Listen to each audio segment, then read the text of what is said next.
warahmatullahi wabarakatuh. My name is Eva Zuliana. In this video, I want to share you about new lesson. It's about part of speech. Jadi, dalam video kali ini, saya akan menjelaskan tentang part of speech, bagian-bagian penyusunan dalam kalimat. Nah, bagian ini sangat penting. Jadi ini dasar sekali kalau kalian ingin bisa belajar bahasa Inggris, kalau kalian ingin menguasai bahasa Inggris baik speaking maupun good sentence, in a good sentence, gimana caranya nyusun kalimat yang benar, apa itu kata benda, apa itu kata kerja. Nah, kalian harus lihat video ini, tonton video ini sampai selesai. Nah, di sini kalian akan saya jelaskan tentang part of speech mulai dari awal sampai akhir. Nanti akan ada video penjelasan tentang bagian-bagian tersebut. Okay? So, please just watch this until the end. Jadi lihat, tonton sampai selesai, kalian akan paham. Okay? Let's get started.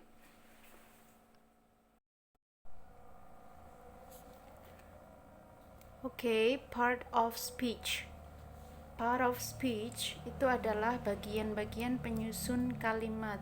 Ketika kalian ingin mempelajari bahasa Inggris, kalian harus tahu ini paling dasar dalam bahasa Inggris. Nah, nanti bagian-bagian ini akan saya terangkan part per part, bagian per bagian. Nanti saya terangkan lebih detail lagi, ini lebih detail lagi, ini juga. Ada 9 bagian penyusun kalimat dalam part of speech ini yang akan saya terangkan. Langsung saja kita ke nomor 1. Di sini ada noun. Nouns adalah kata benda. Nah, kata benda itu bisa nama orang, name of person, place, tempat, thing, benda itu sendiri, or idea, atau suatu ide. Nah, contohnya dog, anjing, cat, kucing, student, siswa, apple, apel, Mary, nama or name. Nah, di sini noun, kata benda, biasanya itu kita gunakan dalam nominal sentence. Saya kasih satu contoh kalimat sebelum saya jelaskan apa saja kata benda yang ada, macam-macam kata benda. Saya kasih satu contoh kalimat.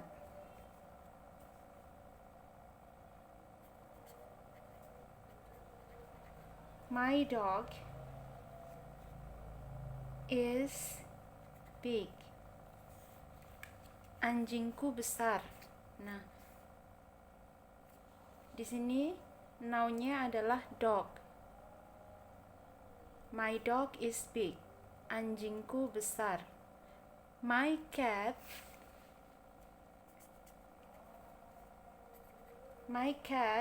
is cute. Kata bendanya adalah kucing. Kucingku imut. Jadi, noun adalah kata benda. Yang kedua, bagian penyusun kalimat yang kedua adalah pronouns atau kata ganti. Kalau dalam bahasa Indonesia, kalian ketahui kata ganti orang.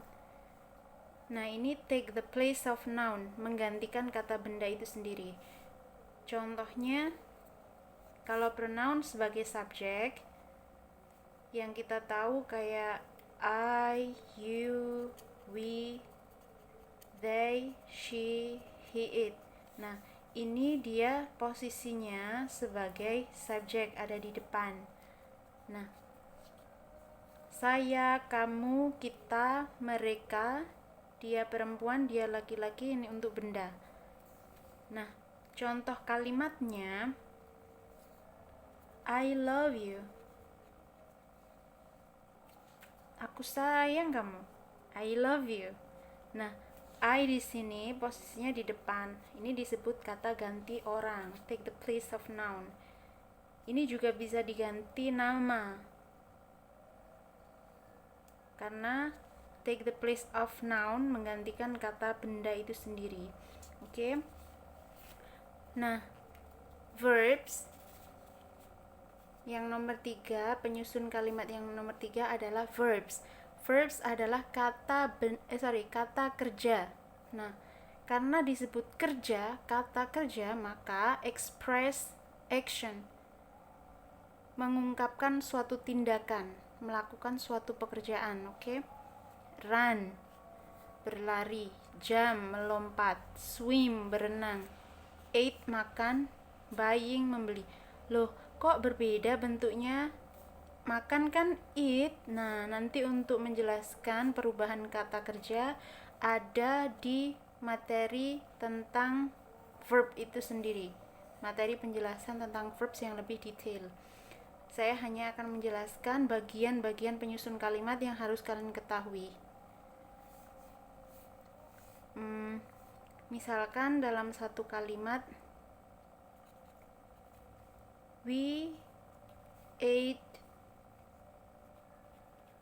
noodle yesterday. We ate noodle yesterday. Kita makan mie kemarin. Ate adalah bentuk kedua. Jadi ini terjadi kemarin. Saya akan menjelaskan ini lebih detail nanti di materi verb sendiri. Nah, untuk menjelaskan kalimat, gimana cara membuat kalimat tentang kejadian-kejadian, itu di video yang selanjutnya. Oke. Jadi tadi yang pertama kata benda, nouns, yang kedua pronouns, yang ketiga adalah verbs, kata kerja.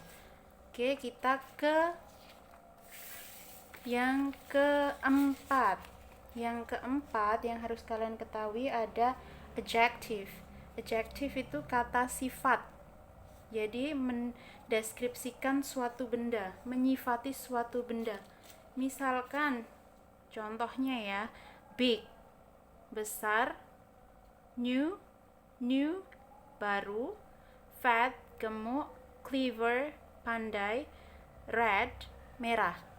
Dalam suatu contoh,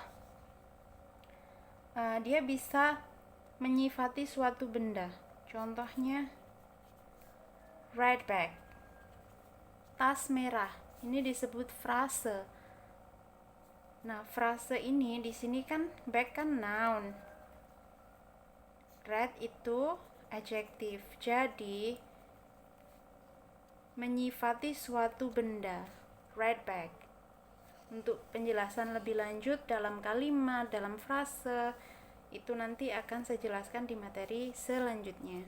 Yang kelima, adverbs, kata keterangan. Nah, adverb sendiri mendeskripsikan, menggambarkan suatu kata kerja, kata sifat, atau kata keterangan yang lainnya. Misalkan quickly, dengan cepat, always, selalu, soon, segera, never, tidak pernah, late, telat, repeatedly, berulang-ulang. Biasanya yang paling kita sering lihat, kalau ada ly di belakang kata quick kan kata sifat tuh. Nah, kalau quick kan cepat. Kalau ada ly, dia disebut sebagai adverb. Oke. Dengan cepat, menunjukkan suatu cara. Kata keterangan, dia masuk di keterangan. Contohnya, you come here quickly. Kamu kesinilah, kamu datang kesini segera. Kamu datang kesini dengan cepat. Pokoknya harus buru-buru. You come here soon. Atau bisa, kamu datang kesini segera ya. You come here soon. Quickly, soon. Nah, ini adalah kata keterangan. Yang keenam, prepositions, itu adalah preposisi, kata depan. Establish a relationship between the noun and the rest of the sentence. Jadi dia itu menggabungkan suatu hubungan antara kata benda dan di akhir kalimat.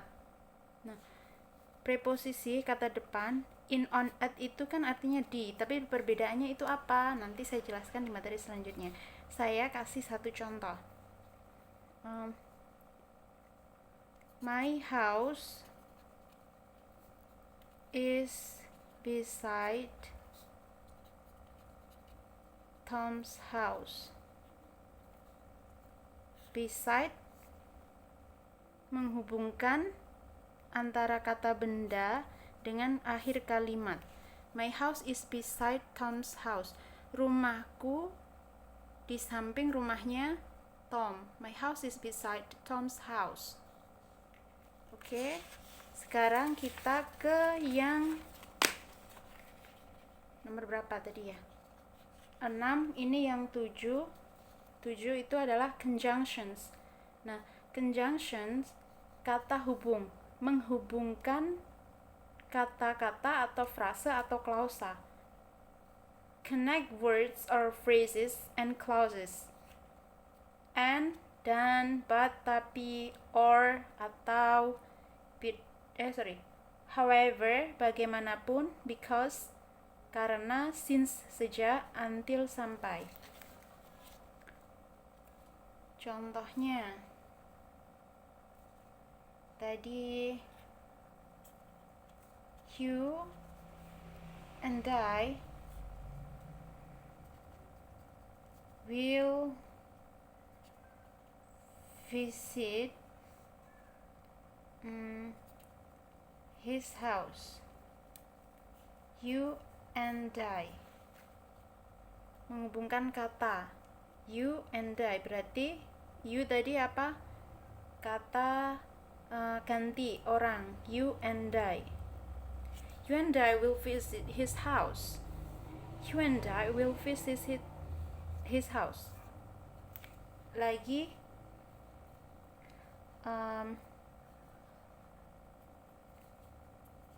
I'm here because of you. Saya di sini karenamu. Jadi dia menghubungkan. I'm here because of you. Oke. Kalau yang ini, yang nomor 8, interjections, kata seru, express surprise or other emotions. Jadi dia ini menggambarkan terkejut, rasa terkejut atau suatu emosi, tapi tidak mempunyai arti yang tidak mempunyai arti, ada exclamation mark. Nah, ada ininya. Dia itu kayak terkejut gitu. Tapi untuk ouch sendiri nggak ada artinya. Kalau kalian lagi misalkan di sekolah memenangkan perlombaan, ada lomba antar kelas misalkan. Nah, kelas kalian itu menang, satu kelas pasti bersorak hooray gitu ya. Hooray. Nah, itu yang dinamakan interjections, kata seru. Banyak kata seru yang ada yang bisa mengekspresikan suatu emosi bahagia, sedih. Misalkan kaki kalian tuh lagi kesandung misalkan, kalian mengucapkan ouch. Nah, ini bisa. Untuk yang nomor 9, articles. Artikel ini membantu mengartikan suatu kata benda. Contohnya the, sama an. Kalau the book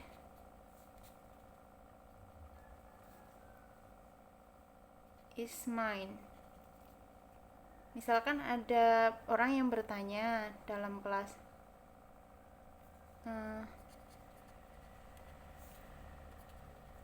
whose book is this?